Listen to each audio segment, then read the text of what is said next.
வணக்கம் வணக்கம் வணக்கம் மக்களே. இன்னைக்கு நம்ம வீடியோவில் ரொம்பவே டேஸ்டி அண்ட் ஸ்பைசியான ஆந்திரா சிக்கன் வேப்புடு எப்படி செய்யறது அப்படின்னு தாங்க பார்க்க போறோம். என்னடா பேரு ரொம்ப டிஃப்ரெண்டா இருக்கே அதான் யோசிக்கிறீங்க.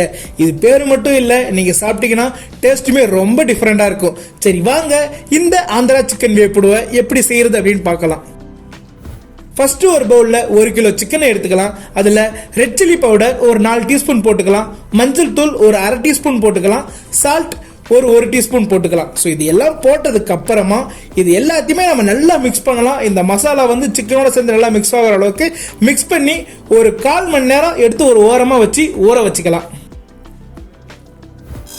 ஸோ அதுக்கடுத்து கடாயில் மல்லி 1.5 tablespoon, Kashmiri red chilli 4 piece, red chilli 6 piece, லவங்கப்பட்டை 2, ஏலக்காய் 3, சோம்பு 1 டீஸ்பூன், சீரகம் 1 டீஸ்பூன், மிளகு 1 டீஸ்பூன், கிராம்பு 4. ஸோ இது எல்லாத்தையும் நம்ம போட்டதுக்கு அப்புறமா இதை நம்ம நல்லா ஃப்ரை பண்ணலாம். அப்படி ஃப்ரை பண்ணதுக்கு அப்புறமா இதை கொஞ்ச நேரம் நம்ம ஆற வச்சு அதை எடுத்து மிக்சியில் போட்டு அரைச்சோம் அப்படின்னா நமக்கு தேவையான மசாலா ரெடி ஆகிடும். அதுக்கடுத்து ஒரு கடாயில் 4 டேபிள் ஸ்பூன் எண்ணெயை விட்டுக்கலாம். அதில் 2 பச்சை மிளகாயை கட் பண்ணி போட்டு வதக்க ஆரம்பிச்சுக்கலாம். அது வதங்கினதுக்கு அப்புறமா 4 வெங்காயத்தை சின்ன சின்னதாக பொடிசாக கட் பண்ணி போட்டு அதையுமே நம்ம நல்லா வதக்க ஆரம்பிச்சுக்கலாம். அப்படி வதக்கிட்டே இருந்தோம் அப்படின்னாக்க அந்த வெங்காயம் ஒரு பொன்னிறமாக மாறும். அந்த சமயத்தில் நம்ம மசாலா போட்டு ஊற வச்சுருந்தோம் இல்லைங்களா சிக்கன், அந்த சிக்கனையும் நம்ம எடுத்து இதில் போட்டு நல்லா இதோடு சேர்த்து நல்லா கிண்டி மிக்ஸ் பண்ணி விட்டுக்கலாம்.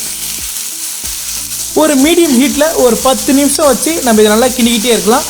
அதுக்கடுத்து இஞ்சி பூண்டு பேஸ்ட்டு ஒரு 2 டீஸ்பூன் நம்ம இதில் போட்டுக்கலாம். அப்படி போட்டதுக்கப்புறம் இதுவும் நல்லா மிக்ஸ் ஆகிற அளவுக்கு இதை நம்ம கிண்டி விடலாம்.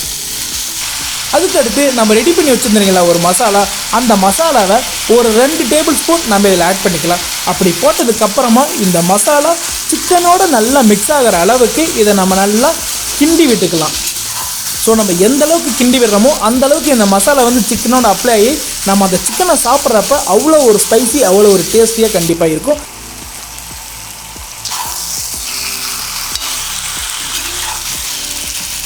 ஸோ சிக்கன் எந்த அளவுக்கு வெந்திருக்கு அப்படின்றத நம்ம இடையில செக் பண்ணிக்கலாம். அதுக்கடுத்து உப்பு 1 டீஸ்பூன் போட்டு இந்த உப்பு வந்து எல்லா இடத்துக்கும் நல்லா மிக்ஸ் ஆகிற அளவுக்கு நம்ம நல்லா கிண்டி விட்டுக்கலாம். கிண்டி விட்டதுக்கப்புறமா சிக்கன் வெந்துருச்சா இல்லையா அப்படின்னு நீங்கள் செக் பண்ணிட்டீங்க அப்படின்னாக்க நமக்கு தேவையான ஆந்திரா சிக்கன் வேப்புடு ரெடி.